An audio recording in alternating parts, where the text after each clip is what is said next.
야고보서는 예수 믿는 성도들을 위한 하나님의 말씀입니다. 전제가 예수 믿고 구원받아서 하나님의 자녀가 된 성도들을 위한 말씀이라는 이야기입니다. 정말 예수 믿고 하나님의 은혜로 구원받은 성도들이 험악하고 죄 많은 이 세상에서 어떻게 살아가야 할지에 초점을 맞추었습니다. 다시 말해서 야고보서는 칭의보다는 성화에 초점을 두고 있습니다. 칭의라고 하는 것은 무엇입니까?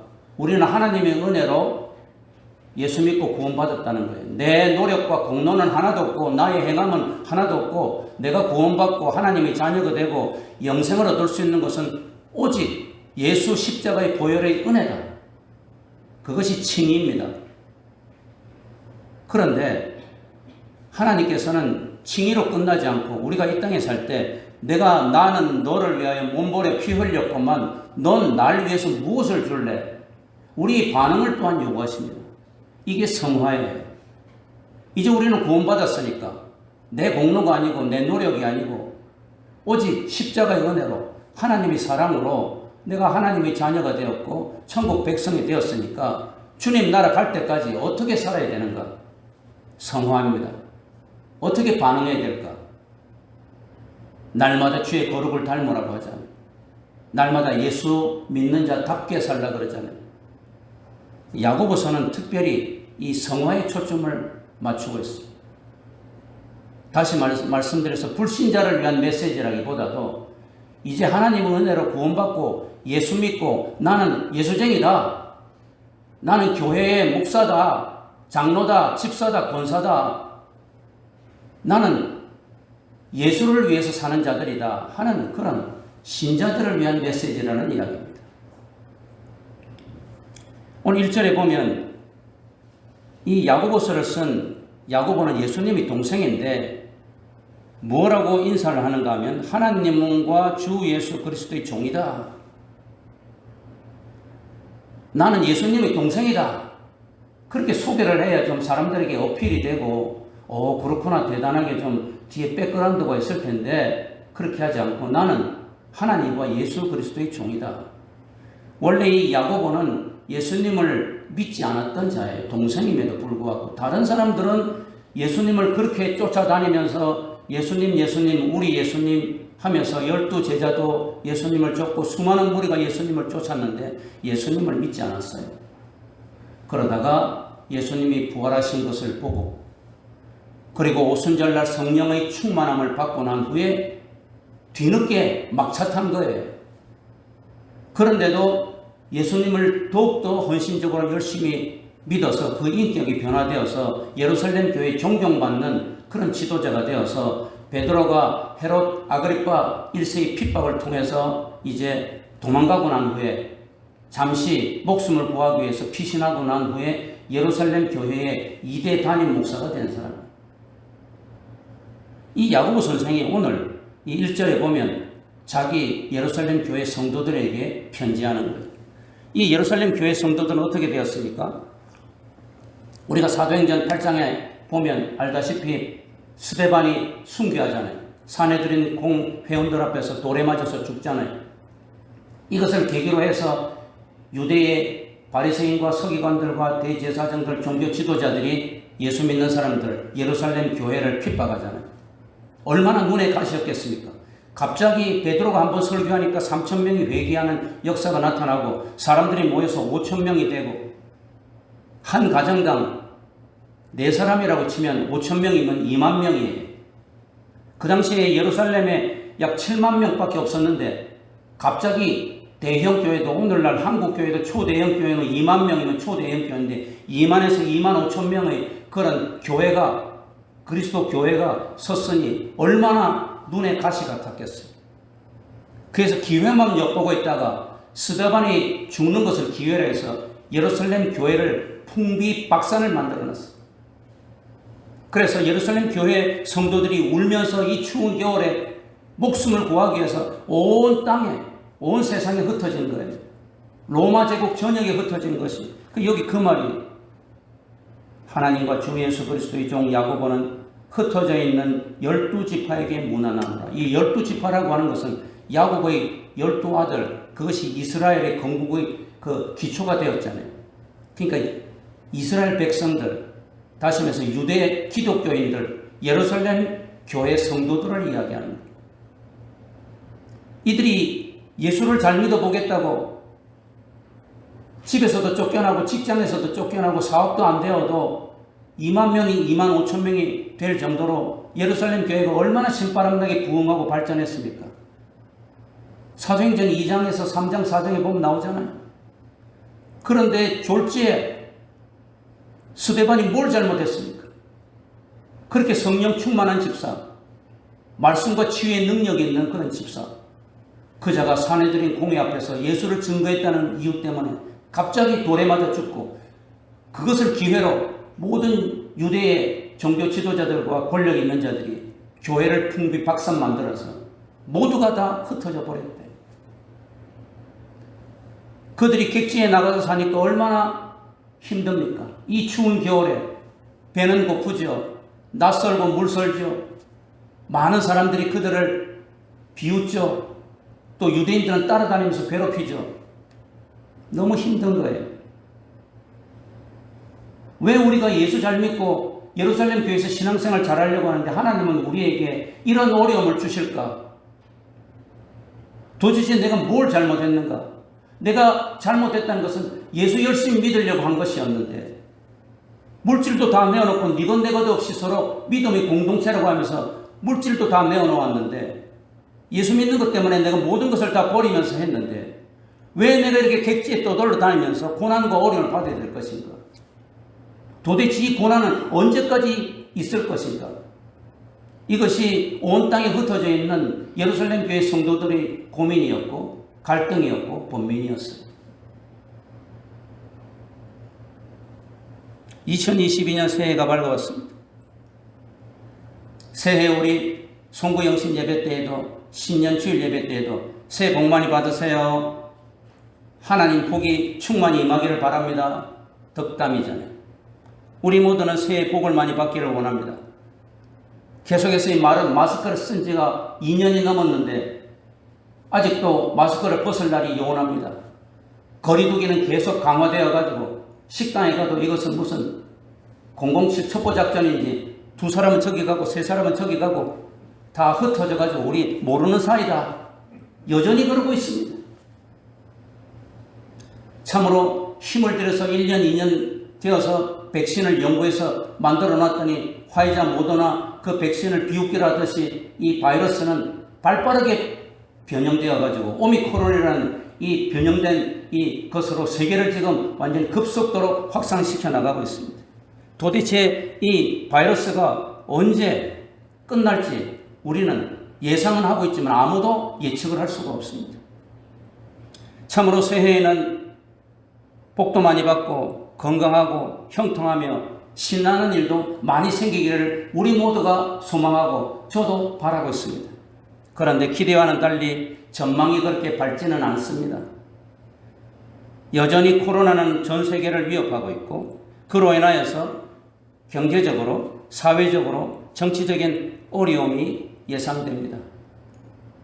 긴 병에 장사 없다고 코로나가 이렇게 길게 계속되니까 경제적으로도 기반이 튼튼하다고 하는 많은 기업이나 많은 장사하는 사람들도 어렵고 특별히 소상공인들은 너무 어렵고 모든 것이 다 힘듭니다. 특별히 교회와 성도들의 신앙생활에 여러 가지 환난과 어려움이 예상됩니다.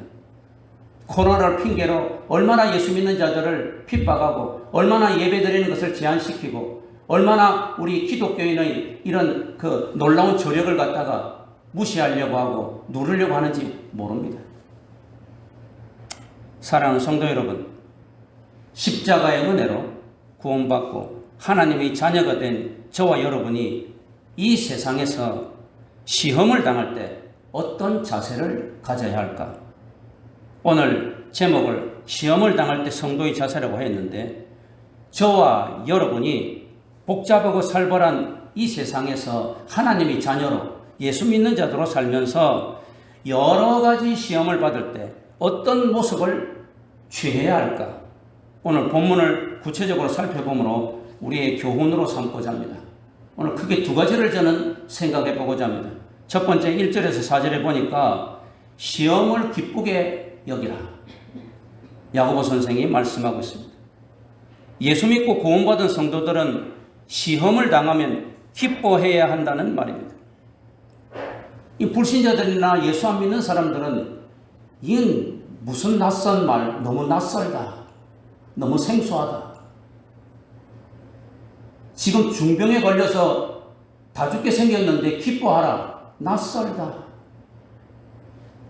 계속되는 코로나로 인하여서 그동안 10년, 20년 동안 장사하였던 이 장사가 지금 문을 닫게 생겼는데 기뻐하라, 낯설다. 너무 생소하다.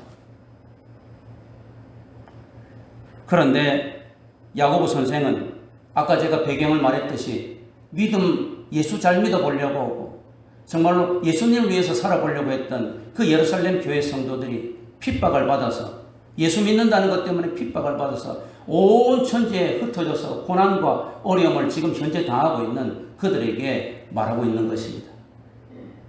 시험을 만나거든, 시험을 당하거든 온전히 기쁘게 여기라. 내 형제들아. 이 내 형제들아 하는 말은 야고보 선생의 독특한 목사로서 성도들에게 애정이 담긴 호칭이죠. 사랑하는 내 형제들아. 내 형제들아 그러니까 성도들을 말합니다. 이 야고보 선생은 마음이 미어지는 것 같아요. 같이 열심히 찬양하고 봉사하고 헌신하고 날마다 모여서 예배드리고 집에 가서 또 기쁨으로 떡을 떼고 이렇게 했던 예루살렘 교회 성도들이 졸지에 다 흩어져서 고생하고 있는 걸 소식을 들으니 목사로서 마음이 너무 아픈 거예요. 마음이 미어지는 거예요. 그런데 하나님의 메시지를 전해야 되잖아요. 그래서 첫 번째로 내 형제들아, 내 사랑하는 예루살렘 교회 성도들아, 환난을 당하고 있느냐? 기쁘게 여기라. 그렇게 말하고 있습니다. 그런데 여기 시험은 두 가지 의미를 가지고 있습니다. 페르스모이스라고 하는 이 시험이라고 하는 단어는 시련과 유혹 두 가지 의미가 있는데 오늘 이 본문 1장 1절에서 8절에서는 시련을 이야기합니다. 다시 말해서 내가 잘못한 것이 아니라 외부에서 여러 가지 핍박과 환난이 오는 것을 이야기합니다. 하나님께서는 외부에서 성도들에게 닥치는 시련이 올 때 그 시련을 기뻐하라. 그렇게 말하고 있습니다. 더 정확하게 말하면 기쁘게 여기라. 기쁘게 여기라 이 말은 기쁘지 않는데 내가 의지적으로 마음을 다잡고 기뻐하려고 노력하는 것을 이야기합니다. 그러니까 이것은 성화죠.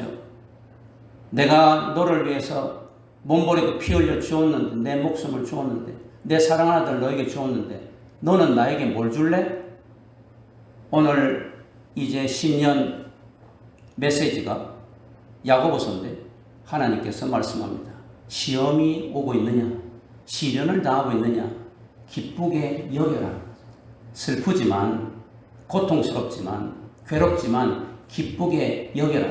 여기라 이 말은 마음에 새기라. 마음에다 담아두라는 이야기입니다. 열심히 새벽기도 나오고 싶은데 몸이 너무 아파서 갑자기 교통사고가 나서 이런 시련이 있을 때 기뻐해야지. 하나님의 뜻이 계실 거야.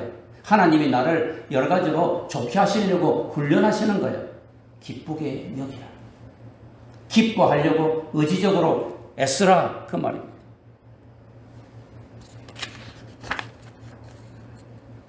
여기 보면 기쁘게 여기는데 적당하게 기쁘게 여기는 것이 아니라 여기 보면 온전히 너희가 여러 가지 시험을 당하거든 온전히 기쁘게 여기라. 이 온전이라고 하는 이 단어는 이 원어에는 보면 모두라는 뜻입니다. all, everything. 그러니까 그냥 적당하게 기쁘게 여기고 한 30% 기쁘게 여기는 것이 아니라 100% 기쁘게 여기라. 그러니까 전적으로 기쁘게 여기라는 뜻입니다. 그런데 시험이 한 가지도 아니고 여러 가지 시험을 당한다고 그랬어요. 열심히 하나님께 기도해서 하나님이 병을 낫게 했더니 갑자기 이번에는 집이 저당 잡히게 되어서 집이 날아가게 생겼어요. 그 문제를 또 해결했더니 갑자기 아들이 사고가 났어. 2022년도에 하나님께서 나에게 시련을 주시는데 하나만 준 게 아니고 뻥뻥뻥 막 터져 여러 가지 시험이 오는 거예요. 시험이 하나가 아니에요. 예루살렘 교회 성도들이 온 땅에 흩어져 있는데 이들이 한 가지만 시험을 당한 것이 아니고 여러 가지 시험이 막 터지는 거예요. 그럴 때 전적으로 기쁘게 여기라는 이야기입니다. 왜 기쁘게 여겨야 되는가? 왜 기뻐해야 되는가? 왜 의지적으로 기뻐해야지 힘들고 어리면서도 기뻐해야지 그렇게 해야 되는가? 그것은 그 시련은 하나님의 테스트이기 때문이다. 하나님이 시험하시는 것이다.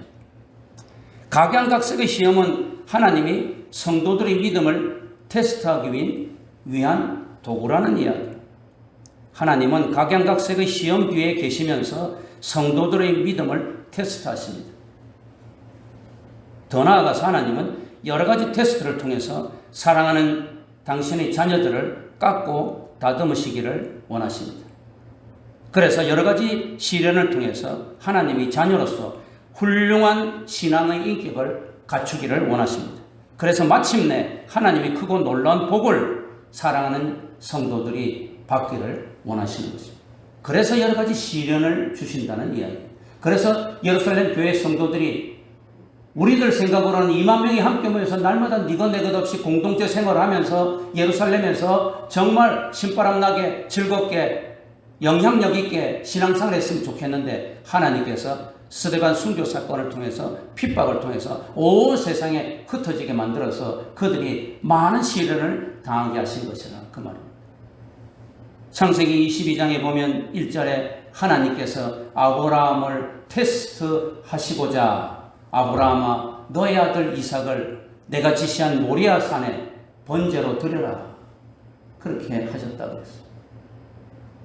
이것은 분명히 하나님께서 아브라함을 복주시기 위해서 아브라함이 모든 민족의 조상이 되게 하기 위해서 아브라함이 복의 통로가 되게 하기 위해서 그의 믿음을 테스트하시는 것이라 분명히 말씀하고 있습니다. 그러나 그때 시련을 당하고 시험을 당한 아브라함에게는 너무나도 힘들고 어려운 순간이었을 것입니다. 그러나 그는 믿음으로 히브리서 11장에 보면 하나님께서 내 아들을 죽이셨으면 다시 살려주시겠지. 하나님께서 이 아들을 통해서 하늘의 별과 같이 바닷가의 모래와 같이 풍성하게 하신다고 하셨으니까 믿고 순종했다 그랬어요. 그랬더니 하나님께서 아브라함에게 너는 나의 테스트에 합격했다. 내가 이제야 네가 나를 경외하는 줄 알겠노라. 내가 너에게 정말 복을 주겠다. 내가 너를 복의 통로로 삼겠다. 그렇게 말씀하신 것이라는 이야기죠. 그러니까 성도 여러분, 이제 우리에게 닥친 여러 가지 시련, 지금도 여러분이 시련을 당하고 있습니까? 어떤 사람은 건강 문제로, 어떤 사람은 경제 문제로, 어떤 사람은 인간관계 문제로, 어떤 사람은 취업 문제로, 어떤 사람은 자식 문제로 여러 가지 시련을 당하고 있습니까? 그것은 하나님이 여러분을 테스트하시는 것임을 알았습니다. 그러면 우리는 어떻게 해야 됩니까? 참아야죠. 인내해야 합니다. 여기 말씀합니다. 3절에 너희 믿음의 시련이 인내를 만들어낸다. 시련을 믿음의 시련이라고 했습니다. 세상 사람들은 시련이 닥치면 재수 더럽게 없네. 올해는 왜 이래? 또 사주팔자가 어떠고 저떠고 하면서 내 팔자야 그러잖아요. 그런데 우리는 시련이 닥칠 때 하나님께서 나를 더 좋게 해주시려고 하나님 나를 이런 훈련을 통해서 나에게 또 복 주시려고 그러시는구나. 그게 믿음의 시련이라는 이야기죠. 그러면 어떻게 해야 돼요? 참아야 되죠. 그 믿음의 시련이 인내를 낳게 한다. 인내는 믿음과 매우 역동적인 상관관계에 있음을 가르쳐주고 있습니다. 믿음은 여러분 관념이 아니에요. 믿음은 생각이 아닙니다. 믿음은 야고보 선생의 말씀에 의할 것 같으면 실생활이에요. 치열한 삶의 현장 속에서 역사하는 능력이에요. 여러 가지 시험이 우리 성도들에게 인내심을 키워줍니다. 너희 믿음의 시련이라는 말은 성도들이 믿음으로 시련을 참고 이겨낸다는 뜻입니다. 하나님이 좋게 해주실 거야. 하나님이 자기 아들 예수를 나를 위해서 죽게 하시고 구원 주셨는데 하나님이 좋게 해주신다고 했는데 나에게 이런 지금 어려움이 있지만 하나님이 정말 이 어려움 참고 나면 좋게 해주실 거야. 축복 주실 거야. 이렇게 시험이 우리 성도들에게 인내심을 키워줍니다. 믿음으로 시련을 참고 이겨나가게 됩니다. 인내하기 위해서는 믿음이 필요합니다. 성도들은 시련이 올 때 기도합니다. 하나님 이 어려움을 극복하게 하소서. 하나님 너무나도 먹고 살기 힘듭니다. 파산하게 되었습니다. 도와주십시오. 하나님 몸이 아파 너무 죽겠습니다. 지금은 죽을 때가 아니잖아요. 하나님 살려주십시오. 기도합니다. 하나님의 언약의 말씀을 붙잡습니다. 하나님 아브라함도 축복하시고 모세도 축복하시고 바울도 축복하시지 않았습니까? 참고 참았을 때 축복하시지 않았습니까? 말씀 붙잡습니다. 말씀 붙잡고 시련을 닥친 시험을 극복하기 위해서 애씁니다. 그러는 사이에 성도들의 인내심은 더욱 강해집니다. 그에 비례해서 성도들의 믿음도 더욱 강해집니다. 그러니까 믿음과 이 인내라고 하는 것은 따로 떨어진 것이 아니라 필수적인 역동적인 상관관계에 있는 것이. 믿음이 강해지면 인내심도 강해지고 인내심이 강해지면 믿음도 더욱더 강해지는 것이. 하나님은 이것을 원하시는 거예요. 그래서 환난을 주신 것이고 이 환난을 통해서 우리가 인내심이 강해지고 우리가 인내심이 강해지면서 더욱 주님을 가까이 나아가고 믿음을 더욱더 굳건하게 하는 것이 강해지는 것이. 그러면서 우리의 신앙의 인격이 점점 성화되어서 거룩해지고 훌륭해지는 것을 가르쳐 주고 있습니다. 그래서 사도 바울도 로마서 5장 3절 4절에서 우리가 환난 중에도 즐거워하나니 이는 환난은 인내를, 인내는 연단은 소망을 이루는 줄 알미로다 라고 고백을 한 것입니다. 제가 이렇게 지나온 생애를 쭉 살펴봐도 하나님이 나를 여러 가지 모양으로 시련을 주고 어려움을 주지 않았으면 제가 인간 됐겠어요. 얼마나 잘난 척하고 저 아시잖아요. 인간 안 되죠. 예수 잘 믿지 않죠. 자행자재하고 내 멋대로 했을 거예요. 교만 방지하고. 하나님이 은혜, 많은 시련을 준 것은 나를 깎고 다듬으셔서 하나님이 자녀다운 모습, 거룩한 하나님이 천국 백성다운 모습이 되도록 하기 위해서 하나님께서 시련을 주신 것이죠. 사랑하는 성도 여러분, 새해에는 4절에 보니까 온전한 인내를 이루라고 했습니다. 그래서 각양각색의 시험을 기쁘게 이겨내라고 했습니다. 그런데 인내는 시간을 필요로 합니다. 인내라는 것은 서둘러서 할 수 없는 것입니다. 아이고, 하나님께서 나에게 30년 동안 시련을 주어서 그걸 인내해가지고 믿음을 연단시키고 인격을 훌륭하게 하시려는 거, 하나님 너무 많아요. 너무 길어요. 속성 포스 갑시다. 3년만 합시다. 3년 동안 정말 시련을 주세요. 그럼 제가 꼭 참고, 그래서 완전히 이제 시련 끝, 행복, 충만, 기쁨 충만. 그거 아니라 우리가 주님 나라 가는 데까지 시간이 필요한 거예요.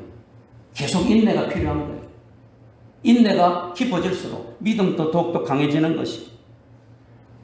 그래서 온전함이라는 표대를 향하여 계속 전진해가는 성숙한 인내가 필요합니다. 인내도 성숙해야 돼요. 인내가 성숙하면 신앙도 더욱 성숙하게 되는 거예요. 각종 시험을 이기고 하나님과 성도들과 이웃에게 더 가까이 나아가려고 하면 올해 표가 하나님께 더 가까이, 예배에 더 가까이, 또한 우리 성도들, 형제자매들에게 더 가까이, 교제와 나눔에 더 가까이, 또 우리 이웃과 불신자들에게 전도와 선교로 더 가까이, 그렇게 하려고 하면 어떻게 돼야 돼요?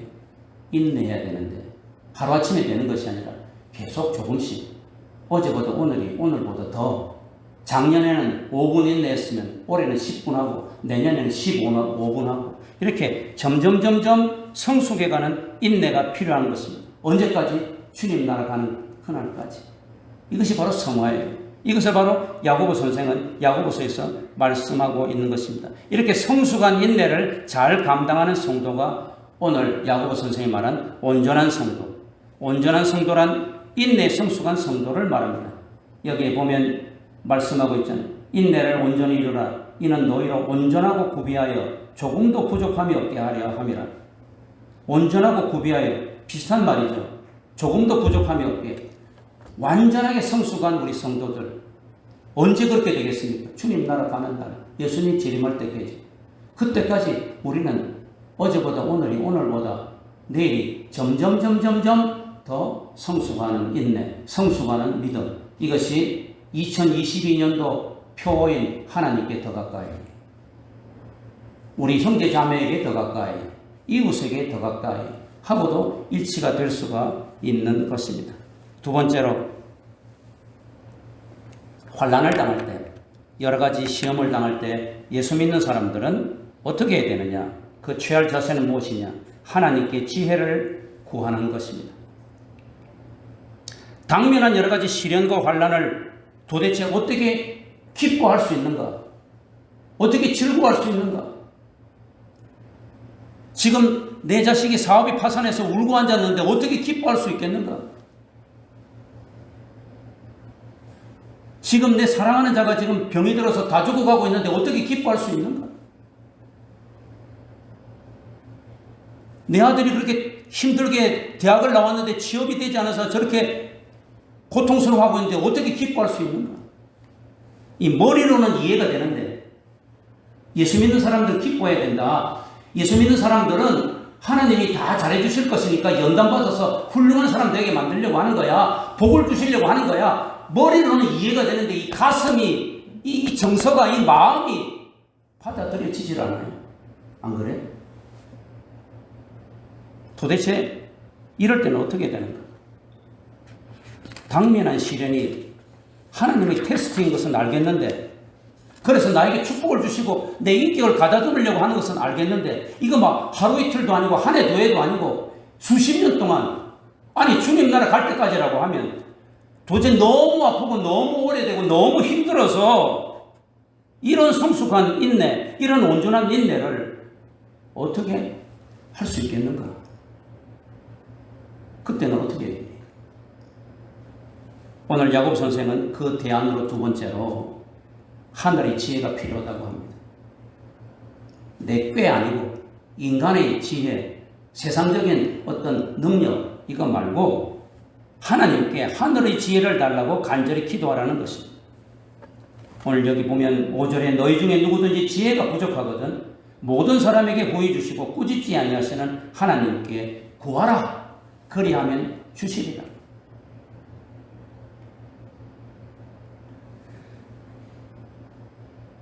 우리 인간의 재주와 생각과 꾀로서는 이 코로나의 시련을 우리가 극복하기가 너무 힘듭니다. 뿐만 아니고 이것으로 터져나가는 여러 가지 많은 난제들을 도저히 이겨나갈 수가 없습니다. 오직 하나님이 주신 지혜로 이겨야 합니다. 오늘 여기 5절에서 말씀하고 있죠. 이것을 강조하기 위해서 야고보 선생은 나중에 야고보 3장 13절에 18절에 또 이야기합니다. 여러 가지 많은 시련을 닥쳤을 때, 환난을 우리가 당하고 있을 때에 우리가 머리로는 기쁘게 해야 된다는 걸 알지만 우리의 마음이 도저히 용납이 되지 않을 때에, 하나님이 내 잘 되라고 지금 매 때리는 거 아는데 매가 너무 아플 때에, 정말로 지금 당장 매가 아파서 이 매 맞는 것을 좀 그만두고 싶을 때에 어떻게 되느냐? 야고보 선생은 그 대안으로 사랑하는 내 형제들아, 하나님께 지혜를 구하라. 하늘의 지혜를 구하라. 하나님, 저에게 닥친 여러 가지 시련을 도저히 나는 이겨내갈 수가 없습니다. 저에게 하늘의 지혜를 주십시오. 하나님이 주시는 지혜로 모든 시험을 이겨나가게 하옵소서. 이렇게 온갖 시련을 이기려고, 마귀에게 지지 않으려고, 하나님의 테스트에 합격하려고 지혜를 구하는 성도들에게 하나님은 어떻게 하신다고요? 후히 주신다. 조금 주시고 째째하게 주시는 것이 아니고 차고 넘치게 주시고 꾸짖지 않으신다. 칭찬하신다. 잘했다. 진작 나에게 지혜를 구하지. 이겨나갈 방도를 내가 너에게 가르쳐 줄 텐데. 참, 하나님은 참 훌륭하시고 사랑스럽고 좋으신 분이시지만 어떤 때는 재미있으신 분이지. 진작 좀 가르쳐 주면 될 텐데. 우리가 너무 시련을 당해서 어렵고 힘들 때 하나님께 지혜를 구하면 하나님께서 그 어려움을 해결할 방법을 제시해 주시는데 꾸짖지 않으시고 진작 말하지 않으면서 칭찬하시면서 차고 넘치게 주신다는 이야기. 찬송가 작시자 페니 크로스비는 태어난 지 6개월 만에 시각장애인이 되었습니다. 매우 영리했던 그녀는 어릴 때부터 시를 아름답게 짓는 재능이 있었지만 그녀는 자신을 쓸모없는 자라고 학대하며 우울한 나날을 보내었습니다. 시각장애로 인하여 그녀는 마음도 장애인이 되어서 매일 무력감에 시달리면서 나는 쓸모없는 자야, 나는 버림받은 자야, 나는 정말 쓰레기 같은 인간이야 라고 자신을 학대하면서 길고 긴 어둠의 세월을 보냈습니다. 그녀의 나이 30세가 되던 어느 날이었습니다. 뉴욕의 전도 집회에서 그녀는 찬송가 143장을 집회 가운데에서 부르게 되었습니다. 웬 말인가 날 위하여 주 돌아가셨나 이 벌레 같은 날 위해 큰 해 받으셨나 늘 울어도 눈물로써 못 갚을 줄 알아 몸 밖에 드릴 것 없어 이 몸 바칩니다. 제가 노래 솜씨가 그 시원찮아서 이렇게 계속 불렀습니다. 그랬더니 계속해서 웬 말인가 날 위하여 주 돌아가셨나 찬송을 부르던 중에 갑자기 이 크로스비 가슴속에 구원의 감격이 충만했습니다. 주님이 십자가의 은혜로 이제 자신이 어두웠던 과거로부터 해방되는 기쁨을 느끼게 되었습니다. 그녀는 눈에서 뜨거운 회개와 감격의 눈물이 흘렀습니다. 하나님, 지금까지 하나님이 나를 위해서 십자가에 달려 돌아가시고 창조물로 걸작물로 만드셨는데 나 자신을 학대하고 나는 버림받은 자라고 늘 학대하면서 쓸모없는 자라고 개탄하면서 살았던 죄를 용서해 주십시오. 이제 나는 주님을 위해서 살기를 원합니다.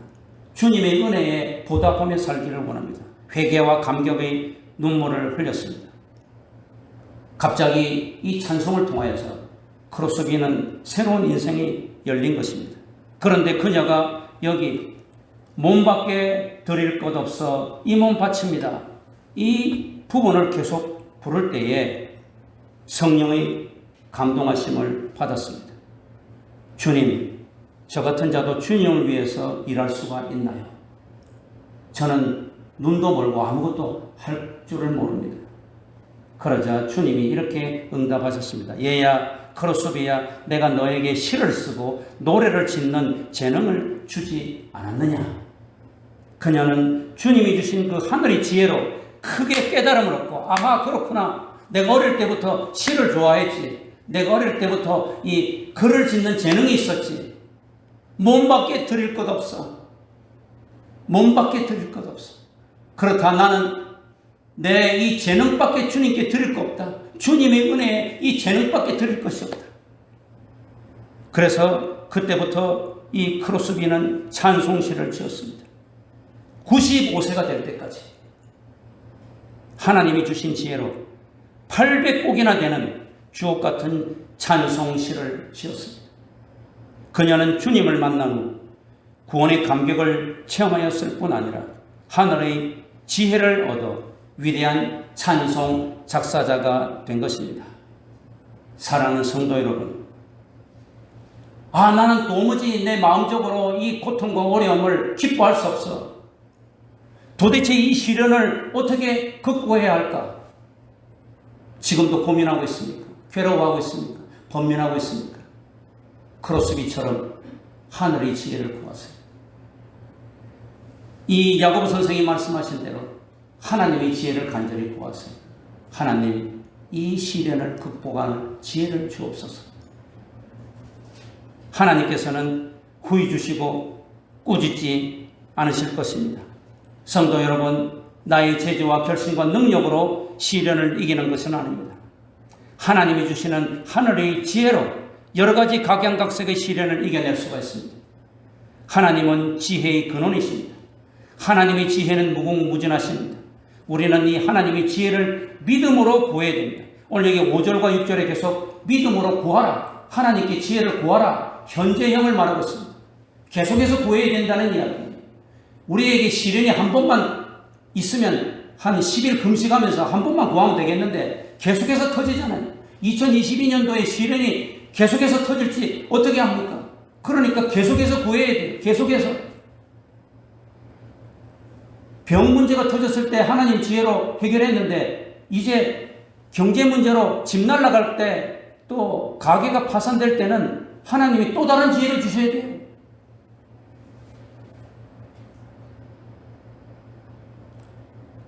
그런데 우리가 하나님의 지혜를 구할 때는 여기 보면 믿음으로 구하라 그랬습니다. 다시 말해서 6절에 의심하지 말아야 돼요. 믿음과 의심은 사람의 마음속에 동시에 자리 잡을 수가 없습니다. 의심이 마음속에 가득한 사람은 믿음이 없어요. 믿음이 마음에 가득한 사람은 의심하지 않아요. 믿는 사람의 마음에는 의심이 없고 의심하는 사람의 마음에는 믿음이 없습니다. 야고보 선생은 의심하는 자의 모습을 요동하는 바다 물결에 비유하고 있습니다. 바람이 불면 바다 물결이 왔다 갔다 하듯이, 동쪽으로 불면 동쪽으로, 서쪽으로 불면 서쪽으로 왔다 갔다 하듯이 우리의 마음에 의심이 있으면 우리는 하나님께 구하지 못하고 하나님을 의지하지 못한다는 이야기. 하나님은 그런 자에게 절대로 지혜를 주시지 않는다고 오늘 7절에 선언하고 있습니다. 다니엘 2장 1절에서 13절에 보면 느부갓네살이 꿈을 꿨는데 모든 박수와 술사들과 점쟁이들을 불러 모아놓고 내가 무슨 꿈을 꿨냐. 그러니까 우리가 왕의 꿈을 어떻게 합니까? 꿈을 말씀하세요, 내용을. 그러면 저희들이 그 꿈을 해몽해 줄게. 그러니까 이 야가 빠진 놈들아, 내가 꿈 이야기하면 너희들 멋대로 해석하려고 그러지 하면서 내 꿈 이야기를 하지 않으면 모두 다 죽여버리겠다. 큰일 났죠. 그런데 그 박수와 술사들 중에서 다니엘도 있잖아요. 그래서 지금 술사들과 점쟁이들이 막 죽어가는 상황 속에서 다니엘도 잡으러 왔어요. 왜 그러느냐? 그러니까 바벨론 이 느부갓네살 왕의 꿈을 내용을 이야기하라고. 그래서 찾아가서 왕에게 이야기합니다. 잠깐만 시간을 주십시오. 얼마간의 말씀만 주시면 제가 왕의 꿈 내용과 해석을 해드리겠습니다. 왜 잠깐 시간을 달라고 그랬습니까? 하나님께 기도하려고. 하나님이 난제를 어떻게 풉니까? 죽게 생겼습니다. 아무 잘못 없이 자기가 꿈을 꿔놓고 내용을 이야기하라고 그러는데 내가 그 내용을 어떻게 합니까? 다니엘이 어떻게 알아요? 하나님 살려주십시오. 지혜를 주십시오. 새 친구에게도 내가 이런 지금 시련에 닥쳐있다. 너희들도 기도해달라. 우리가 난제가 있을 때에 뭐 해야 됩니까? 하나님께 지혜를 달라고, 이 어려움을 해결하게 해달라고 기도해야 됩니다. 다니엘이 이 기도를 할 때, 시간을 달라고 그랬을 때 그는 두 마음을 품었겠어요? 두 마음을 품었을까요? 하나님 진짜 해주시겠나? 안 해주면 큰일인데. 안 해주면 이 느부갓네살 왕 앞에 죽을 텐데. 큰일 났네. 의심하면서 기도했을까요? 두 마음을 품지 않았습니다. 그는 하나님께서 자신에게 하늘의 지혜를 주셔서 반드시 느부갓네살 왕의 꿈의 내용과 또한 그 해석을 해주실 것을 믿고 기도했어요. 새 친구에게도 그렇게 기도했어요. 기도를 부탁했어요. 정말 해결됐잖아요. 다니엘 2장 25절 49절을 보면 정확하게 내용과 해석을 하게 되잖아요. 그러니까 느부갓네살이 네 하나님이 진짜 하나님이다. 이제는 여호와 하나님께 모두 경배하라. 그렇게 이야기하지. 사랑하는 성도 여러분, 말씀했습니다. 지금 여러분에게 닥친 시련이 무엇입니까? 2022년 새해에 밝아왔지만 그 시험 때문에 몹시 힘들고 고통스럽습니까? 그러나 그 시련이 하나님께서 여러분에게 주신 테스트라면 기뻐해야 합니다. 왜냐하면 그 시험을 통해서 인내심이 생기기 때문입니다. 또한 인내심이 강해질수록 믿음도 더욱 강해질 것이기 때문입니다. 뿐만 아니라 연단을 받은 후에 하나님께서 여러분에게 예비하신 놀라운 축복이 있을 것이기 때문입니다. 더 나아가서 시험을 이길 수 있는 하늘의 지혜를 달라고 간절히 기도합시다. 믿음의 확신을 가지고 의심하지 말고, 그러면 하나님은 꾸짖지 않으시고 후히 주실 것입니다. 2022년 하나님이 주시는 지혜로 여러 가지 시련을 극복하고 교회 공동체 형제 자매들과 친교하는 데 더 가까이 나아가고 이웃과 불신사의 전도로 더 가까이 나아가는 복된 주의 백성들, 하나님의 자녀들이 되기를 주 예수 이름으로 축원합니다.